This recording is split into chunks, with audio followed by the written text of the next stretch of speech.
Hello, football fans, and welcome back to View from the Sideline podcast. Coming up this week, we take a look back at the action from the first weekend of the Premier League season, with City and Liverpool picking up where they left off, the introduction of VAR causing lots of talking points, which it was meant to remove, and we take a look at how the major summer signings performed. Pete is back testing our knowledge with his teaser, Chris has a new feature with his stat of the weekend, and the EFL review and the predictions challenge are back for another season. Football is back, so let's get started.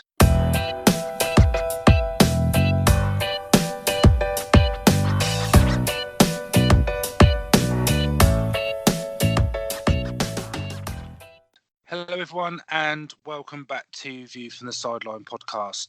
We're back for our second season and this is episode number 1. We've managed to keep hold of our free agent. He was out of contract, but we've given him a little pay rise and he's back with us. Chris, how you doing? I'm all right, Rich. Yourself? Yeah, I'm good, yeah. Glad you signed back up. I was a bit worried. I was worried you were going to go on a free transfer to a rival podcast, but we managed to get you to stay. Yeah, I'm here, and a lot to talk about today. Yeah. So we've just had the first weekend of the new Premier League season. So we will be taking a look at the major talking points really from the weekend's game. So we will be touching on all 10 of the matches. But first of all, we are going to go straight into Pete's teaser. So, again, we've managed to retain Pete for another season. He's not on more money than me, is he? His contract isn't better than mine is. There's a sort of employee confidentiality. I cannot confirm or deny that, I'm afraid. So, yeah, bit of a new twist on it this year. So we've actually got audio from Pete, so rather than he has you can put a voice to the name, so rather than us reading the question out, Pete's actually sent it in. So here is this week's teaser. Okay, Rich, this week's question: which country from outside the UK has provided the Premier League with most players?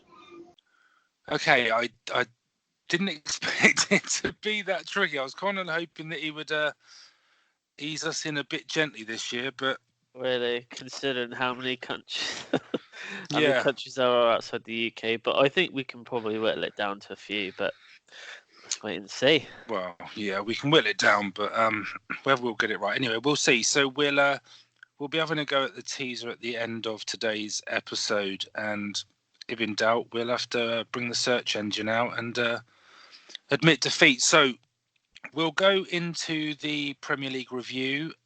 So we'll start at the London Stadium. West Ham against last year's champions Manchester City. So I guess there's the football bit with how good City were, and then there's the VAR bit. So Chris, what do you think? So VAR. Yeah.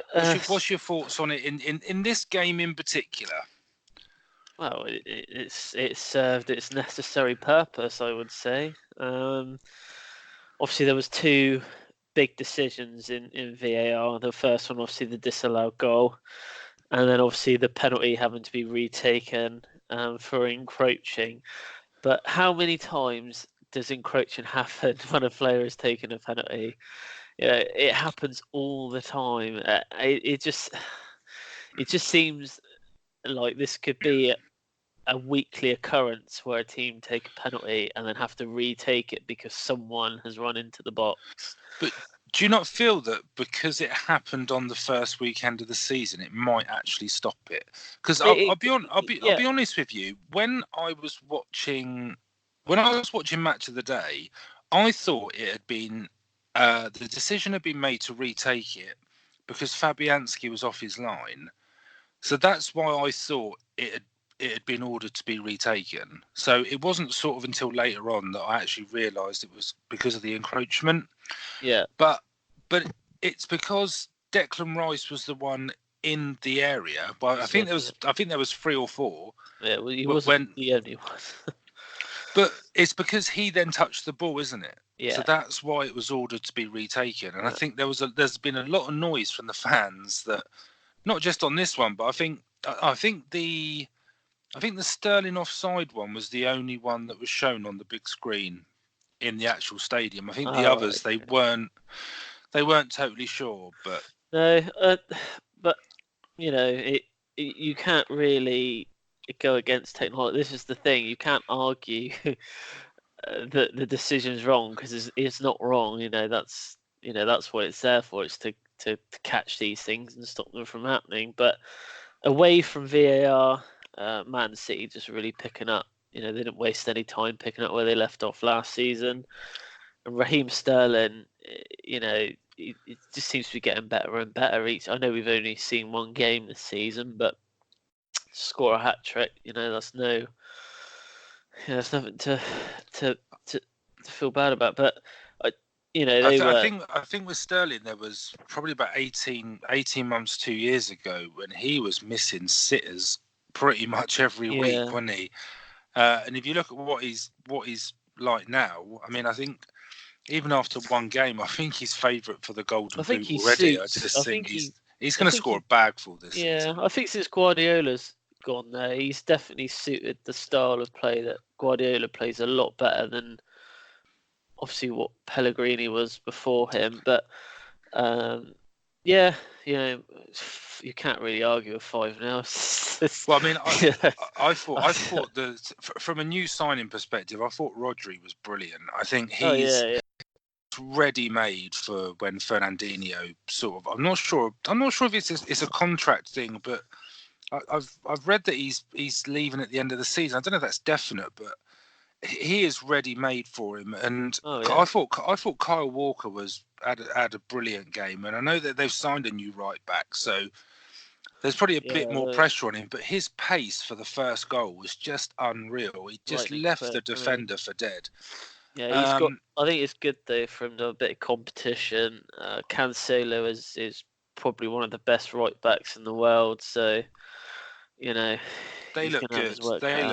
They look very good, and it's difficult to disagree with what Pep said around when it's sort of City, Liverpool, and Spurs and Man City B, I think he said, for the title. But if you look at their second 11, I mean, I think it'd have a pretty decent shot for winning the title. It's such a good side.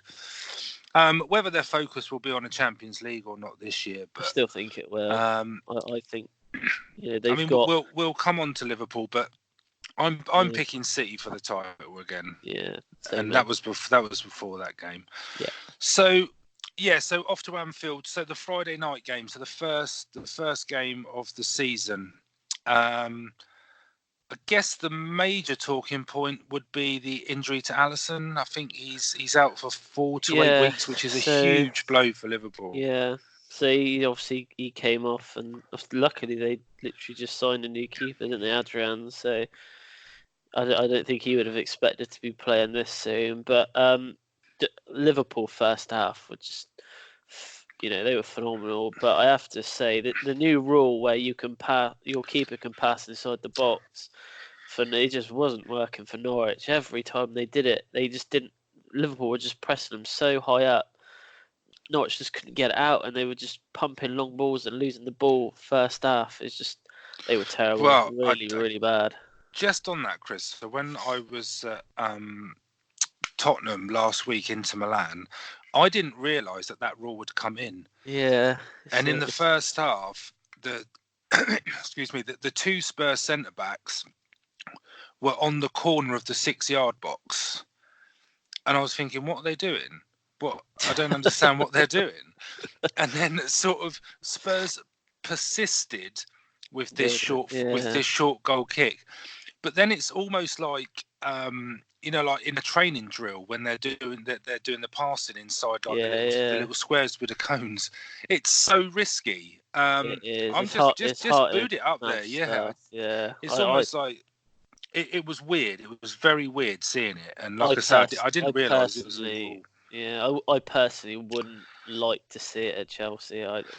Dodgy as they are at the moment, but Norwich just looks so vulnerable doing it. And they haven't really spent anything in the transfer window either. So they've stuck pretty much the same side. They got the striker they've got. Obviously, the guy that did score the goal, he does look good. And to be fair, second half Norwich actually were a lot better and don't. So I think Liverpool, but I couldn't figure out if Norwich were better or Liverpool just stepped off the gas and weren't really, trying as hard. Well, I mean, so for me, we'll sort of, obviously we're going to cover every game, but I'll obviously include Norwich because they got promoted. But I think all three of the promoted sides, and fair play to them, they've gone into the first weekend of the Premier League season playing the same brand of football that they did in the Championship and the same brand of football that's got them promoted. Yeah. Now, I think that, to me, the first half, although Liverpool they were 4-0 up at half time, weren't they? But the first 15, 20 minutes, it actually showed, in my opinion, how fragile that Liverpool's defence can be. Yeah. There's not many teams, and even if you think over the last sort of 2 seasons, teams like United, teams like Chelsea, they've gone to Anfield and they've almost parked the bus, or they've gone with a defensive mindset. Norwich did not do that at all, and they went out all guns blazing, and they could have had 2 or 3 in the first half. I mean, maybe a bit more of the ball rolling a bit better for them, or a bit better finishing, or the sort of a move falling down in the final third. I actually thought that Norwich had a decent first half. Second half, the game was pretty much over. I do think Liverpool took their foot off the gas a little bit. Yeah. But it is, I think they do look vulnerable at the back a little bit. I think Robertson and Alexander-Arnold are so good going forward, but I'm not convinced defensively. And I think that, just on the title, just quickly, because we've obviously covered City, but the reason I think City will win the season is the league this season is because Liverpool played out of their skins last year, and I almost think that was their maximum. And I'm not sure they can match it again. And it's not just purely on one game. You can't really judge much on one game, but I think if you go to Anfield this year and you get at Liverpool, if you attack them, I think there is a bit of vulnerability there. I'd say, obviously they got Van Dijk, but they don't have that second centre back. I think that's good enough. I know they play Gomez, but I didn't think he was. He's still young. Still got a bit of learning to do. I've heard that Lovren's probably leaving. Yeah, I've heard it. Is it Roma? Roma he might be going to. There's a few clubs, I think. But Gomez was the sort of the starting centre back the beginning of last season till he got injured. I think he played up until about December. Yeah. But I was surprised Matip didn't play, but he played quite well in the Community Shield when he came on. But yeah, but it's good to see Norwich in the Premier League. If they keep playing that way, I think. I personally think they'll stay up, but we'll have to wait and see. So, Spurs Villa. It was a bit squeaky bum for a while. But same with Norwich. I thought Villa played really well. I thought they sort of went out with an attacking mindset. I don't think the fact that they were going to Spurs on the first day, their first sort of game back in the Premier League, I don't think it sort of affected them. I think Eriksen changed the game. I mean, there's a lot of talk with Eriksen at the moment. Personally, as a Spurs fan, I think he'll go. Well, the success of Spurs' summer spending or summer transfer activity depends on Eriksen, in my opinion. I think he will stay, but I think he will stay because at the end of the season, when he's on a free, he's going to be quids in. Yeah. There's going to be a host of top European clubs lining up if he's on a free, and same with like Aaron Ramsey. He will make that up in wages, and he he will get an offer that Spurs just cannot match. I'd be really surprised if Spurs managed to tie him down again.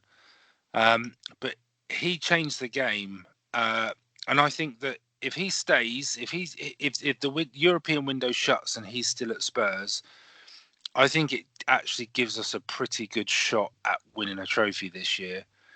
If he goes, I think I almost feel like it puts us a step back. I mean, Lo Celso, I haven't seen an awful lot of him. He's been with current Spurs players. He's almost compared to Lamela,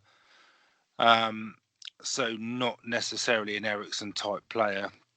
But we'll have to see. For me, the best signing, and when last week when I was there for the Inter Milan game, Ndombele, he was amazing. He was immense. He is without doubt, in my opinion, the best signing we've made this summer. He's an animal. He is almost like really complements Sissoko. He reminds me a bit. When I saw him, he reminds me a bit of Wilson Palacios, the way he moves around the pitch, but he's just better. He's just a better player. He's got a bit of everything. Yeah, he looks like a quality sign. His goal was good as well. I would say up until Eriksen came on, he did, Tottenham did struggle to create in the final third, I thought. And I thought when he came on, like you said, I thought he did change the game. I think letting him go, I think would be the wrong thing to do. But like you said, I think if you can get another season out of him, I think you'd be pretty happy with that. Depending if you want money for him, you might have to sell him in January. But I think he's key that he stays there, because I did think you struggled. But I thought Villa defended quite well up until you started scoring quite a few goals. But yeah, Villa did well. Last 15 minutes, Tottenham, were really, really good. But yeah, Ndombele, he looks like a quality signing. It'd be interesting to see what he does with Eriksen on Saturday away at Man City, whether he starts him or whether he's on the bench again. I think he'll start. But I mean, you've got Lo Celso, you've got Sessegnon, you've got Dele Alli, Son suspended, but Vertonghen, I've read today that he was left out because of fitness concerns, not injury. They just weren't happy with his fitness levels, apparently. So read into that what you will, but that I don't think that's by any stretch our best starting 11. No. Just quickly, I'm glad Danny Rose stayed. I mean, I did hear on deadline day that he was at Watford's training ground, didn't he? which would have been a strange move for me. But I really like Danny Rose, and I'm not sure whether Sessegnon's one for the future or he's going to play him a bit more advanced down the left-hand side. But I'm glad Danny Rose stayed. So, yeah, good win for Spurs. City up next. I mean, that's your test, isn't it? We'll see how far we've come second game in. But we can't avoid it, Chris. Old Newcastle Trafford. Man United, Chelsea. Didn't see it, mate. Look, I mean, you're better placed to give an opinion on this than I am. But right. My question would be, so 2 points. When I looked at the starting lineups, maybe even for both sides, but maybe more Chelsea, I thought that's the weakest Chelsea side I've seen in a long time. And secondly, and I know you've blamed FIFA for the defeat. You've blamed, this is all off air. You've blamed FIFA. You've blamed the FA. You've blamed a lot of people. Where's your goals coming from? Where are Chelsea's goals going to come from? Tammy Abraham. He's nothing again. He's not going to get you 10, 15 goals this season. You don't know that until look. Right, here we go. So yes, the team was. I'm putting you on a timer, Chris. The obviously, when you looked at the team sheet, yes, it is, not the strongest side you're going to get. But, we have got players still to come back. Obviously, Kante did come on. Rudiger's coming back. Williams almost coming back. So we've got players there. You've got Hudson-Odoi and Loftus-Cheek probably be coming back in November, December time. So, these aren't goal scorers though. Yeah, but they're going to be 5 key players for us this season. Mm-hmm. They might. We are going to need them.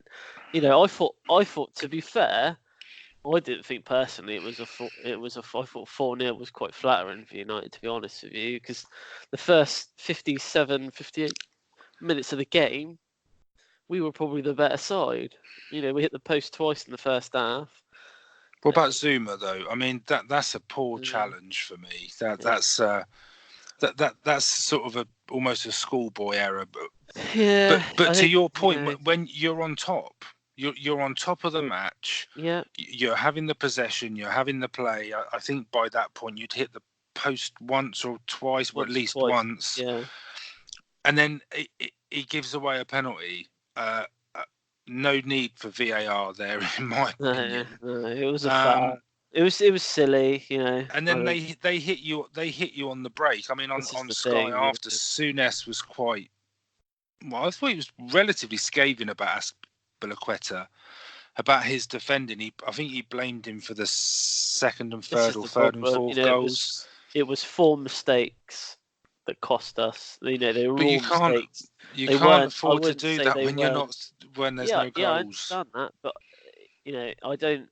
I wouldn't say Man United played that great. I wouldn't say that the build-up to their goals were great. I'd say it was more mistakes on our half and anything. That it was their counter-attacking that they just couldn't deal with. It goes 2-0. There's a slight glimmer of hope that you can get back into it, but then straight away they get the third and game over. Really, then. But yeah, well, I mean, just on the counter-attacking bit, I guess this is two things. I thought Harry Maguire played pretty good, to be honest. I thought he complements Lindelof pretty well, and Wan-Bissaka, I think he could be the sign of the summer.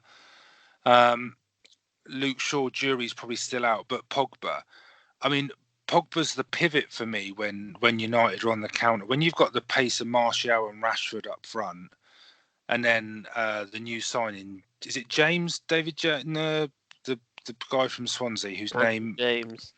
Yeah, he's rapid as well, but Pogba's got that range of pass where they can turn defense into attack really quickly. And that's going to be their biggest weapon this year. Yeah, I'd say if he stays, if he goes, United's midfield is worse than Chelsea. Average. Well, it's average. If he goes, it's average at best. United's midfield. I think United needed to buy another striker as well.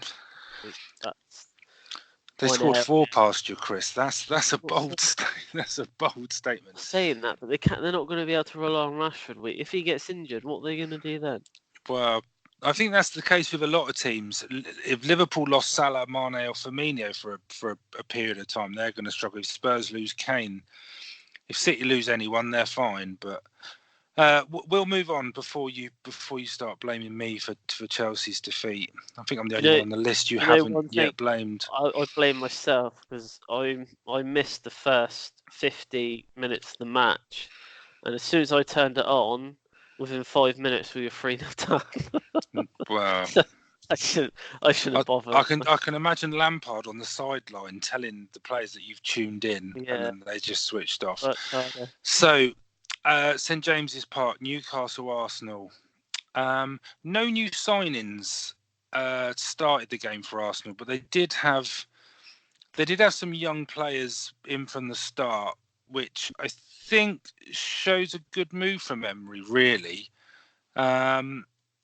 Obviously, Aubameyang with the goal, great goal, well taken goal. Yeah. He's got 33 goals in 50 Premier League appearances, which is why he's in my dream team. But that's really good.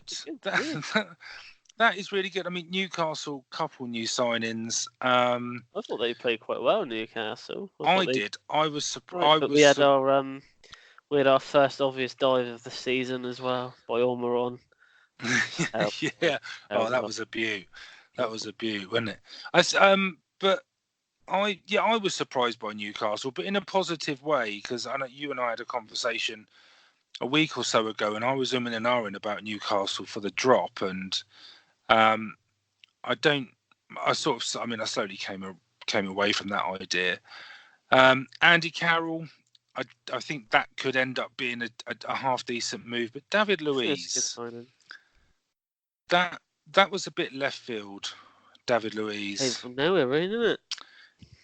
Yeah, which makes me think he was a driving force behind it. I'm not sure whether Lampard had said, "You're not in my plans." But I mean, 8 million for him. I mean, he's got a mistake in him, but when he's good, he's pretty good. I'm not sure he's the out and out sort of John Terry sort of throw your body on the line defender that maybe Arsenal need, but he's going to give them something. Oh yeah, but if I'm honest, out of the other 3 defenders that we got, if you line them up, I probably would have said out of the 4 of them, I'd rather David Luiz goes than any of the others. So yeah, and Pepe looks good. Pepe looks good for Arsenal. Yeah. He's going to be a decent. And Tierney at left back. I know he had a bit of a sort of stop-start season last year with injuries, but he's going to be a decent player. And I know we published our predictions for top 4, and the fact that United sort of won 4-0 maybe reassured me a bit. But I think Arsenal have got a decent shot at top 4. I think they've probably had the best transfer, considering they had no money. Yeah, they've bought a lot of quality players in. I'd still say the defence probably. I know they bought David Luiz in, but I don't think that really helps them. Well, no, he's not going to sort of make them into like a fortress at the back, but they look good going forward, Arsenal. But yeah, 1-0, Aubameyang. I'm sure that's not the last time we'll be talking about him scoring. But I think Newcastle will be safe. But I fancy Arsenal for to have a shot at the top 4. So Leicester, Wolves, King Power Stadium. VAR. Yeah. Ruined his goal celebration that night, apparently. This is the one for me. And I'd like to get your opinion on it. So the West Ham Man City, you can understand them. Yeah. The right decisions are made. I do not get this handball. I don't get. So I get the rule. So this isn't a VAR problem, in my opinion. It's a problem with the rule. So it's not VAR. All VAR is doing is confirming that the ball touched the hand. The law that if the ball touches the hand, it's a handball. That's not the VAR problem. But if I was a Wolves fan, and I know Connor Cody was pretty passionate in the interview after the match, I'd be fuming. In my opinion, and it's almost like Sissoko in the Champions League final, and there is a lot of bias here being a Spurs fan. That's not a handball for me. What do you think? I think that the problem is because the referee didn't see it. So last season they would have got the goal, but because there is this backup with VAR now, that's the whole point, isn't it? Yeah, it is going to change. It's going to change things like this, and where people have necessarily. The thing is, I guess the rule is if it touches your hand, it's handball, isn't it? There's no. I know he's only literally like a couple of centimeters away from him. There's not really a lot you can do about it, but it's hard. It's hard. There's not. So just to sort of merge 2 games into one. So Watford Brighton. So Brighton are 1-0 up. Watford have a free kick on the edge of the area. Glenn Murray jumps as part of the wall and it hits his hand or hits his arm. But because his arms aren't in an unnatural position, that's not handball. I don't understand the difference. So when the Wolves players jumped, if I remember rightly, it's hit his hand, hit his head, and then fall to the floor, and then the players put it in. But surely that's no worse than being in a defensive wall. And yeah, admittedly, Glenn Murray's hands aren't above his head, but they're still sort of chest height. I just So felt sorry. I don't know what the difference is. I This felt is the sorry only for thing him. that, and I'm not blaming VAR. I actually think overall VAR was pretty successful. It's just the rule on that. But The Wolves manager came out and he did say that a player's not supposed to celebrate goals anymore until it's been confirmed, and then that kind of takes the spirit of the goal celebration out of that's what they said at game. Man City. But I think what he also said was that you've got one set of fans cheering because they think they've scored. Then you've got the other set of fans cheering when the goal is disallowed. And I think that's what he was saying that's not the spirit of the game. Yeah. But I don't know. But you're not going to remove that from football. But nope. Two evenly matched sides. Just lastly on that, I really like the look of Leicester's front four. So Tielemans, Perez, Vardy, and Maddison. Although none of them, ironically, had the best game against Wolves, but I really like those front four, and I think they're going to be decent this year under Rodgers. Wolves, it's the Europa League thing that I do worry about a little bit for them. I wonder if they're going to struggle a bit more this season. Yeah, Burnley. Yeah, could do. So Watford v Brighton. Just quick, surprise result for me, but fair play to Brighton. They look good. The new signings look good. Mr. Potter had a great start. He did. Watford. I like that guy that they've signed, Brighton, the striker, Mapao from Brentford. Yeah, he got good. like 25 last season. 25 goals, I think. He's in the Championship's really good. Good finisher, he is. I think he'll actually do quite well for them this season. We've both picked them for relegation, but we'll see. Watford a little bit. I'm not sure this season. They haven't had a great transfer window, but they were poor at the back, really, weren't they? Yeah. Speaking of poor at the back, Southampton, Burnley, or Burnley, Southampton. I should say, very un-Burnley-like result, but they don't have. On the flip side with Wolves, they don't have the Europa League distractions. I worry about Saints. The thing with Southampton was it's that game against Burnley at the weekend is exactly how they played at the start of last season. It's almost like that they've hit like a reset button on their defending, because when Matey I can't say Hudson how whatever his name is, when he came in Ralph Hussenhartel, when he came in January, we just call him Ralph. Ralph. Yeah. He kind of shored their defence up, and it's like they've gone back to how they defended when Mark Hughes was there. There's no glossing over it. They were terrible. And the thing is, Burnley and Southampton, I think we've probably both agreed before the game that we probably think that they'd struggle this season. But now you're obviously looking at how Saints played, and it's those sorts of games against Burnley that they should really be trying to get something out of. But saying that, Burnley, I thought they absolutely dominated the game, and I don't even think Burnley were at were in fifth gear. I'd say they were in third or fourth gear. So I think Burnley will be right. Saints look light up front for me. I know they've signed Che Adams from Birmingham. I want to say. Yeah. He hasn't scored as many as Mapao from. Well, no, I'm not sure whether he's going to sort of light the Premier League up, and I think they are a bit suspect defensively. They've got Redmond, Bertrand. I like the keeper Gunn and Ward-Prowse. He's a quality player, but surprised he hasn't left yet. He didn't seem to do anything in that game, and I think there's. I don't know. For me, there's what I probably think will be the bottom three, and then there's probably 3 or 4 teams that I could just take one out of my selection and put another one in. So I think it'd be interesting to see how they go. Burnley will be okay, I think, but I'm not sure about Saints. Speaking of teams we've put in relegation, so there's two here for me: Bournemouth, Sheffield United. Good Um, point for Sheffield United, and it was, yeah, They great moment for Billy Sharp, really, because he's been at Sheffield United for a while now, hasn't he? So obviously for him scoring, I think in that's the he's the highest scoring footballer in English football in the last decade or something now. Yeah. Something crazy like that.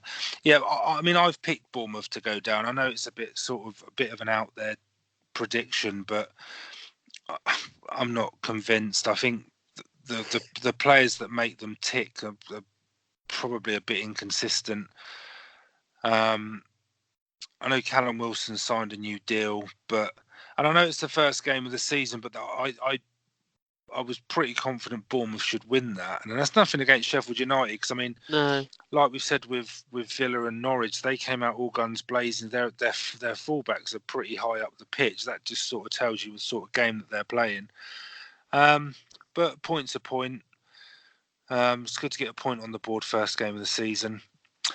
Last and probably least, I'm not sure if you would class this as an exciting 0-0. well, I say the Especially- only real thing is Schneider getting sent off. It kind of livened it up slightly, but other than that, And that wasn't just- even a straight red. It was for two. It was for two No, yellows. The only thing I'd say on this is the whole Zaha thingy. You know, obviously he came out saying that he wanted to leave in the summer. Palace have clearly said no, he's not leaving. He's going to stay. So he's. Do you obviously think gonna he be there might go now. abroad by the end of the month, or do you think that's a no-no? No, I don't think. I think that's it. No, I think, and to be fair, it's probably the best bit of business that Palace have did all summer. Keeping, I think it was key that they kept. I don't know, you know, he's a good player, but from what I heard from Roy Hodgson over the summer, it wasn't really his decision for Zaha to stay or go. It was further up.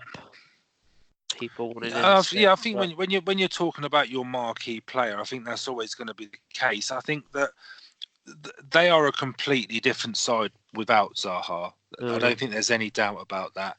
If he had gone, let's just say he'd gone deadline day and they hadn't had time to bring anybody else in, I think they'd be in big trouble, struggle. Palace. Yeah. I think they'll get. It wouldn't surprise me if there's been sort of a gentleman's agreement behind the scenes that he'll give them one more season and then he'll go with their blessing. Because I don't think. Well, he's not out of contract, so it's not as if they're going to lose him for nothing. I just think the price tag was quite steep, but it won't put people off buying him. No, I don't think it will. Not for what it gives you. Sign him, weren't they? So that was strange for me. Yeah, I would have been surprised if he'd gone to Everton. Yeah, I personally don't think he would have gone to Everton. I think he wants your top 6 club, if not in this country, in another. You know, but that may be Everton.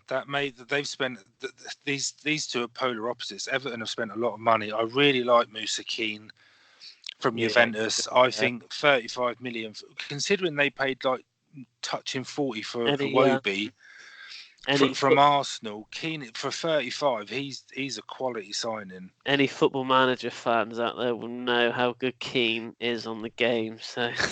He went through a stage where like he was scoring every game for Juventus and for Italy, so he's a really good signing. So that's the Premier League done. So one game down. Chelsea are second to bottom, and long may it continue. Hey, Chris, and usual suspects at the top. So. Yeah, that's it for the Premier League review. So coming up, we've got the EFL review coming up in part 2.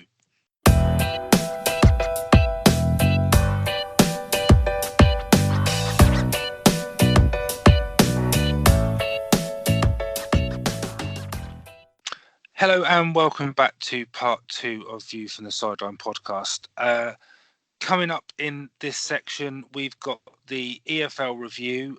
So that's Championship, League 1 and League 2. Because of our now mutual love for Yeovil, I would say, Chris, after I think you've converted me, we have got a Yeovil Watch. So we we'll let you know how they've been faring in the National League.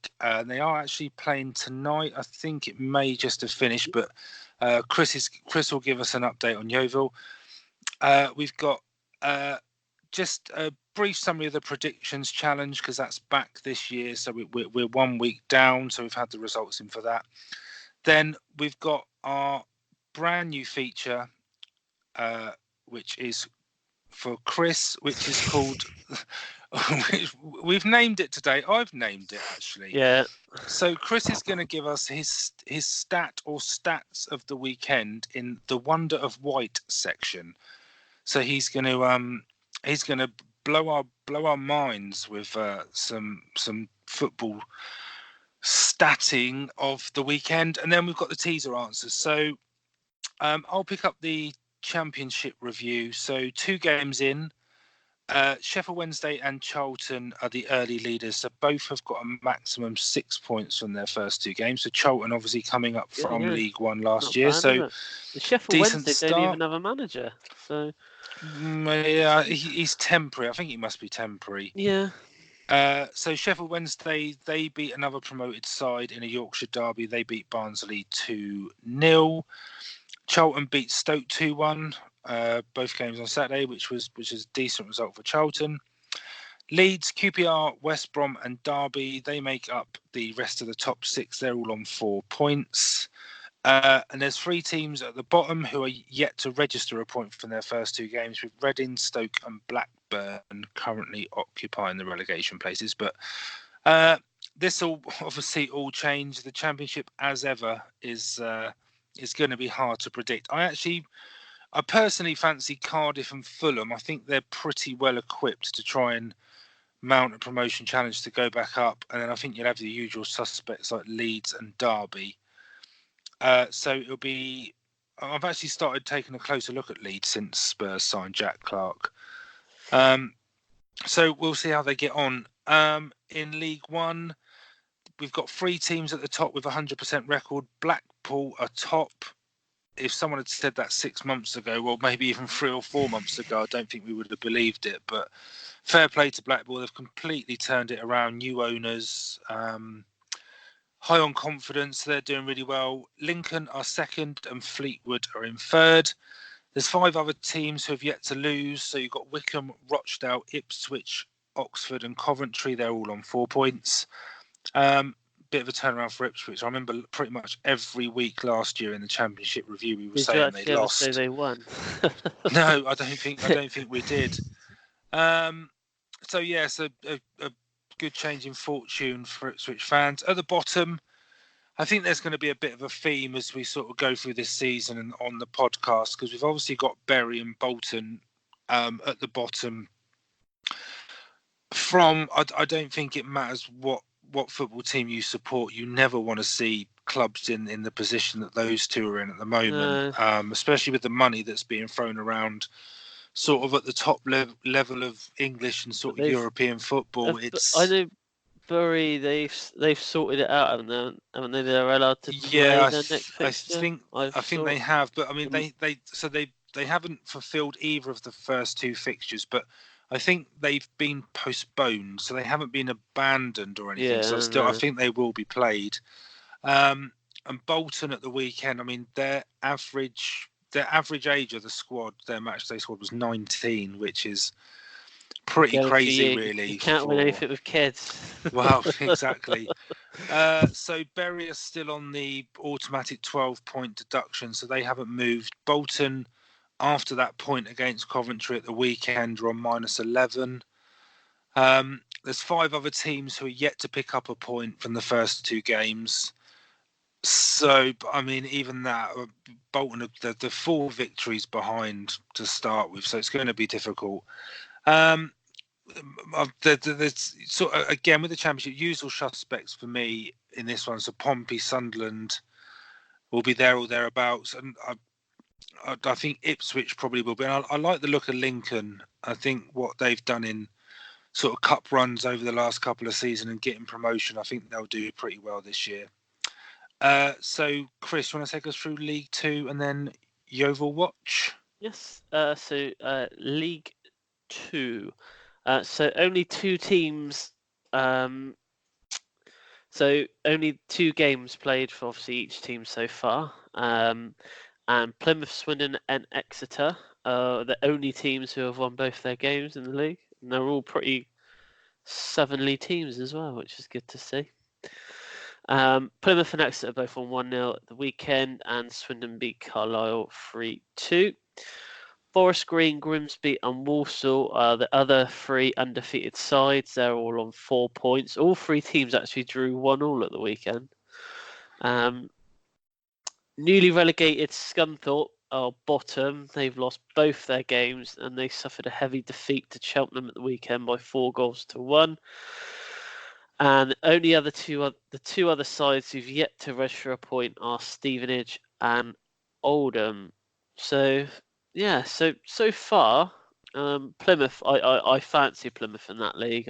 They've just come down, so I think they'll be fine and they'll go up. Exeter have been in and about the promotion last couple of seasons, missed out last season.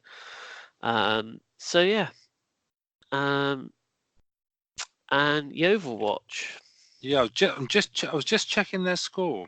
So it's probably worth pointing just quickly. Not National League, but Celtic have been knocked out of the Champions League. So they've lost 4-3 tonight. Yes, they've lost 4-3 to Cluj at home. Porto have got 2 back against Krasnodar, so yeah, and that was 1-1 first leg. But yes, as with Celtic, so Celtic have gone out 5-4 on aggregate, which is not great news for them. Sorry, Chris. That's all right. Don't you put Yeovil Watch on the sideline, you? No, how dare I? So yeah, so far so good, I would say, for Yeovil so far.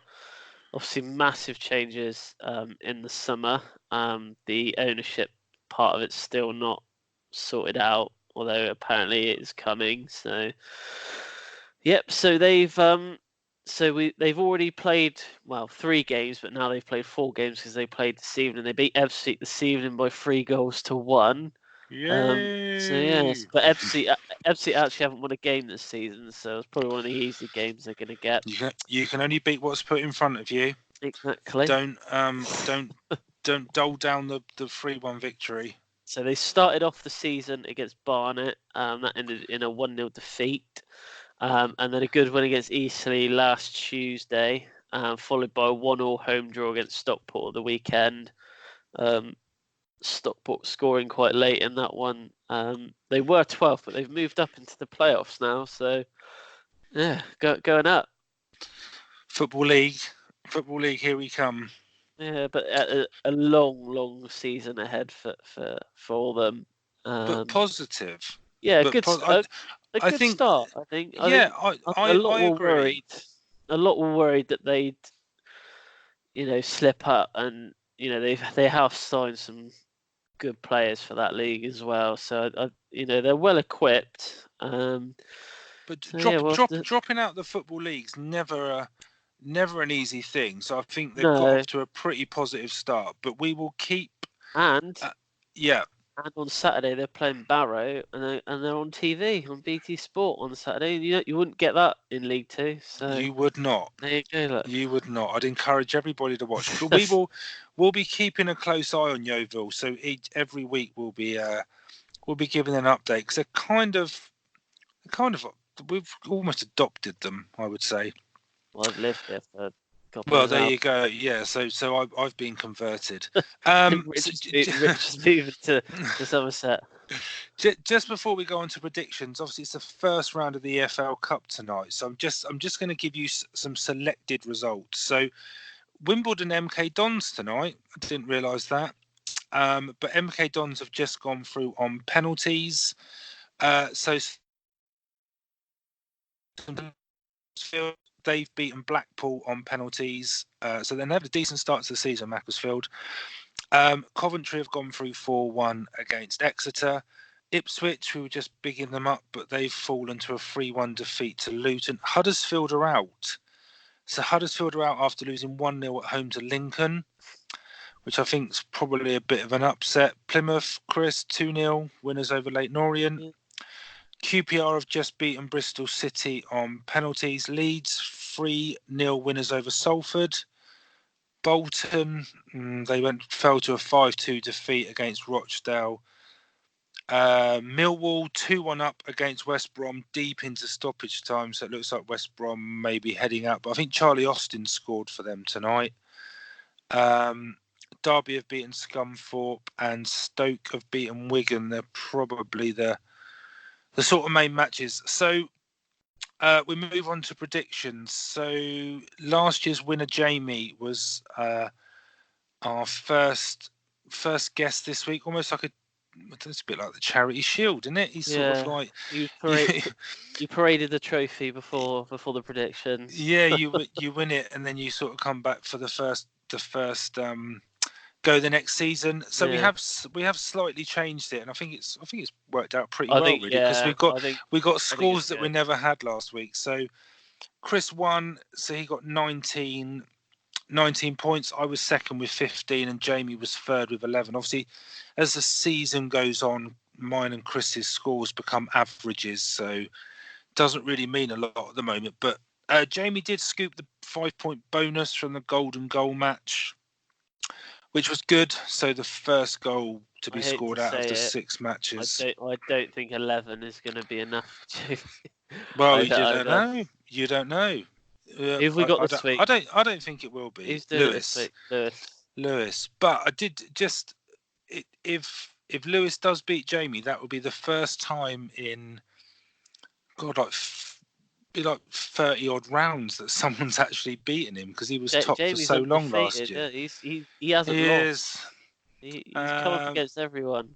Well, it serves him right, really, for saying West Ham Man City would be a draw. Silly, wasn't it? Well, yeah. So yeah, Lewis is up this week, so we'll be getting his predictions out on our social media channels in the next day or so. So that's predictions challenge. I almost feel we need a drum roll for this bit, Chris. We need to get a jingle sorted for the Wonder of White. Hit us with your stats, Chris. Hit you with some stats. Not too many. Don't over-egg the feature on its debut. So here are some stats that I've pulled out for this weekend. So Manchester United have never lost a Premier League match at Old Trafford in which they have led at half-time. That's a good one. That's nearly 300 games, that is, as well. So whenever they've been leading at half-time at Old Trafford, they've never lost? Never lost, no. That's crazy. Good one.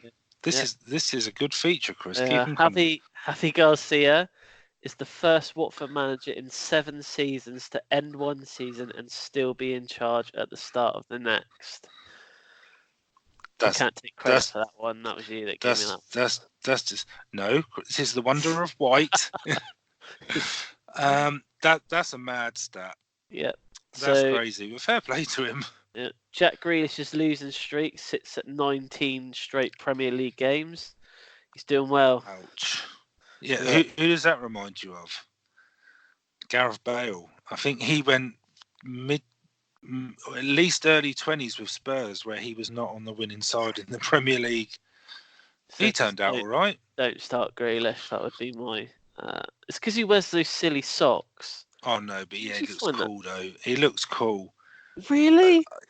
Yeah, I think he looks like a dude. Yeah. I really wanted him to go to Spurs, but there you go. Never mind. Last but not least, Raheem Sterling's hat-trick on Saturday was the first opening day hat-trick in the Premier League since 2011. And can you tell me who it was? No, I was going to say, I got a feeling it was Shearer against Palace. It was not Shearer. Oh. Didier Drogba. Oh, well, there you go. Yeah. There you go. There you go.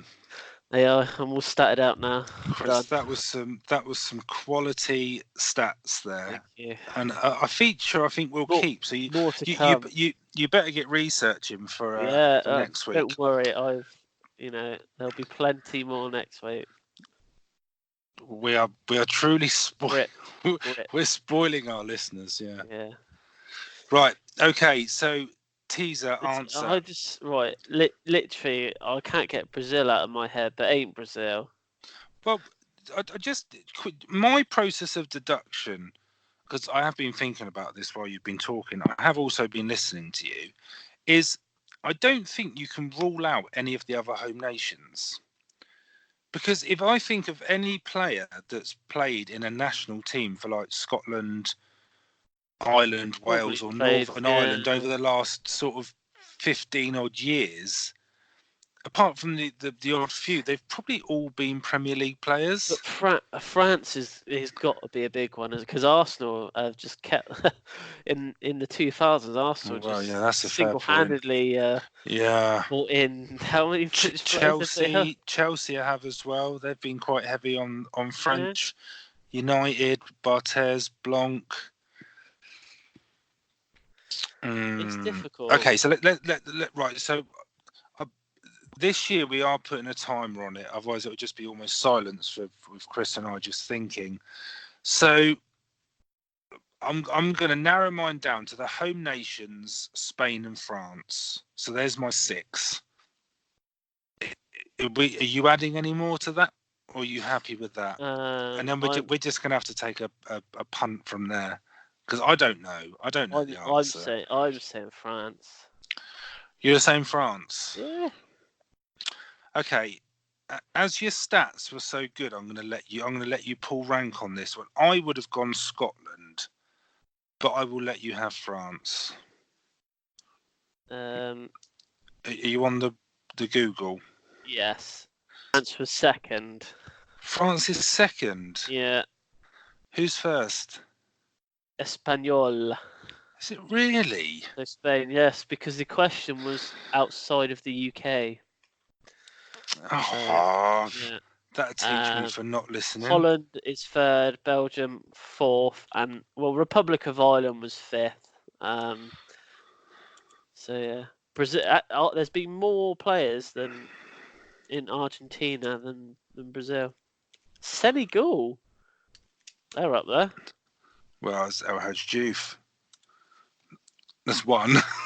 I don't know how many they've provided. There's quite an extensive list here, but there's not any others that I would say I'm not shocked about. Congo. Right, so I'm sorry, Chris. We're gonna have to. Where are you getting your information from? Because I'm seeing 1 as France. Daily Mail.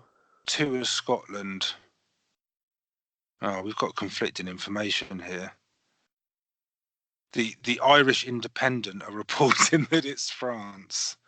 We need to get on the phone to Pete. How many has France said on yours then? 191. And it's put in Spain 5th with 105. So nearly half. I reckon your source might be correct then. Are you dissing the Daily Mail? Right, we need to move on. We need to take this off air. We're going to have to confirm. We're going to have to get it's Pete's teaser. Pete's answer is what we go with. Right. Okay. So that's it for next week. Hopefully Pete will ask us a question that is easy to Google to get the answer next week. Okay, so that's episode 1 of season 2 all wrapped up. So thanks for listening. If you want to know anything more about the podcast, you can go onto our social media channels. So we're on Facebook, we're on Twitter, and we're on Instagram. Just a massive thanks to everyone who's supporting us, because we've actually kept a decent, if not increased, following over the summer, bearing in mind we haven't been doing any podcasts. So that's great. We're getting a lot of involvement from everyone out there. So please continue to listen, give us a like, feedback, subscribe on YouTube. Anything from you, Chris? It's the podcast birthday next week. It is. Yeah. Happy birthday to us. I'm going to buy myself a big cake. Maybe you'll win the Super Cup. That'd be a nice present. Oh, yeah, tomorrow night, yeah. Yeah. If we win the Super Cup, does that mean we are technically the best team in Europe?